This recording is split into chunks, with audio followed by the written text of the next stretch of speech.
lady told me to do that, so I'm going to do that. And I might not do the full execution of it, and I go, well, it didn't produce what you wanted. It was good, but, and what, did you do it on a Thursday, on the blue moon? No, go back. And so I'd go back, and so I had a little laboratory to experiment with these principles. It wasn't until I retired and cashed out to 8 figures 10 years ago, because I'm 53 years old, as this past August, that I said, how in the world did you do that? You weren't rich. You didn't have the complexion for the connection, right? You didn't, y'all know what I mean. If not, think about it, it'll safely come to you on the way home. Didn't have the complexion for the connection, didn't have any money, y'all. No money. You don't need money to make money. Stop believing the lies. You don't need money to make money. You need money to make more money. You can make millions of dollars with little to no money. And you can go through the pages of newspapers and magazines and go on the internet, you'll see thousands of examples of people who made millions of dollars with little to no money. So don't tell me you need money to make money. That's a racket. That's a background conversation. You need money to make more money. So you can start with little to nothing, bring it up to a certain level. At some point you're gonna say, I need some money, y'all. I'm at $500,000, I'm at $1 million. I can't make $1 more because I need to hire people and da da da da da da. But you don't need money to make money. You need money to make more money. So at the end of the day, Sabrina, it was being laid off. It was languishing and saying, you know what, I need to be mentored. And again, it was kind of like Robert Kiyosaki's journey. Only he had one rich dad and one poor dad. His poor dad was biological, the rich dad was his neighbor, right? Well, I had one poor dad, my father, my biological father. He was a bus driver for the New York Transportation Authority for 25 years. And then I had thousands of rich dads and rich moms. And that made the difference. And that's what this whole system is all about. It's the accumulated, streamlined, and simplified secrets of the rich. So that's what got me there. It was kind of like 3 milestones, and they all had a different motivational level. Okay, let me see if there are any curious people at this table. Remember, we're going to get into creating wealth in the next segment. Okay, this table is very curious. Who are you and what do you do? And then we'll go. Excuse me, my name is Perry Smith, and I'm in the financial services and insurance business. So I actually try to help people protect the assets too. But my question to you, Terrence, yes, is you're doing very well right now. Since you cashed out for this 8-figure income or assets, have you had any downturns in your life or in your business where you had to fight back to get back to where you were? That's a great question. Perry Smith, right? Yes. That's a great question, Perry. You know, being an entrepreneur is like a high wire act, right? It's like a high wire act. There's no such thing as you don't have some disappointments. Because if entrepreneurs, I've had entrepreneurs who told me, I've never had to worry about payroll. My answer, then you never had any payroll. I can tell you back in my computer business, which was doing about $1 million every 10 days. Somebody asked me, what was your best day, sales, revenue in one day, single day? I said, I remember it like yesterday. I said, because it was preceded by my worst financial day. The day before, I had $1,000 in my corporate bank account.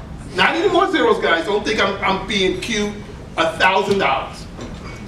And I remember one of my VP of sales, and I was encouraging him, coded, beating him to bring in some money. And I hinted there might be a problem with payroll.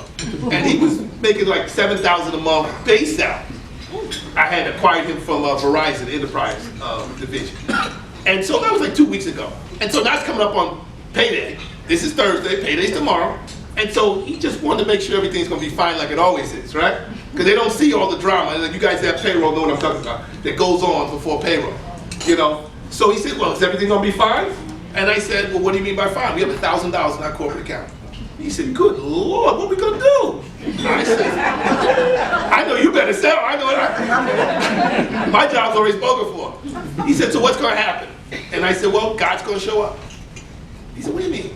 God's gonna show up. See, at your core, I'm not a religious person, but I'm a very spiritual person. And you must be working on your core while you're working on your money.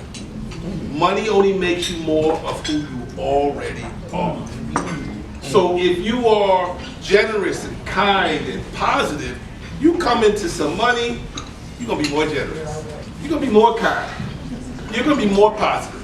But if you don't have your core worked on, you are coming to some money. You know what I'm talking about. You come into some money, you're gonna start abusing people, right?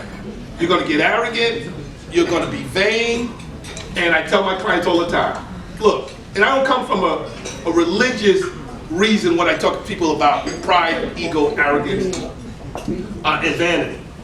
I say, look, pride, ego, arrogance, and vanity cost you. You pay a premium for that. They'll make you do things in business you shouldn't be doing. And they will discourage you from doing the things you should. So they are not good for business. So it's not a morality thing, it's just they're not good for business.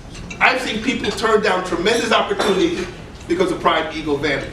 Some of the richest men I know, 700 million, 800 million. I was part of a private investors network in New York called the Tri-State Penn, Private Investors Network.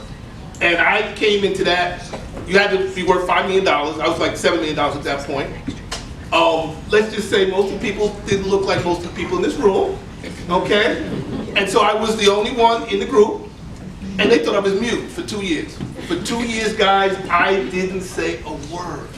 I took notes, I listened, got the worst place to take me, guys, if you're in a hurry, is a bookstore, right? That's the worst place to take Terrence Cash. Because you're going to be there a while. Get a big glass of water. Matter of fact, get a sandwich, water, chips. Because we're going to be a while. I mean, it's true. That's all about your success formula. Look, if you want me to tell you who you are and where you're going, tell me what books you read. Number one, tell me who you hang out with, who you spend time with. And tell me how you spend your time and your money, and I'll tell you who you are and where you're going. So if you're not putting the right things in, to what? Enhance and establish your core, then the money can come and you're going to be abusing people. You know, the money will come and you're not going to be in alignment with that money. Somebody snuck up to me while you weren't looking and gave me a question for me to ask you. So where can we find all these hidden principles? Okay, I got two choices for you. So listen very carefully. Great question. Who asked that question? Okay. Kooge. Oh, wow. She's shy. What's your name? Annette. Annette. Okay. So where can we find these hidden principles? Here's the thing, Annette. You will never hear me use the word information. And anybody that comes to me and to Greenlight, we got 27 world-class professionals that work for and with Greenlight. We don't give you information. We give you knowledge, we give you wisdom, we give you insight. Why do I stay away from the word information? Information is cheap and voluminous. Most of the time it's free. That's the good news. The bad news is you got to pull it all together. So, Annette, if you went to the internet, you can find all this. You look very young, Annette, but I don't think you will survive that journey because it's going to take you about 400 or 500 years. Because the truth, guys, is in 10 million places. I'm just saying that number. It's a big number.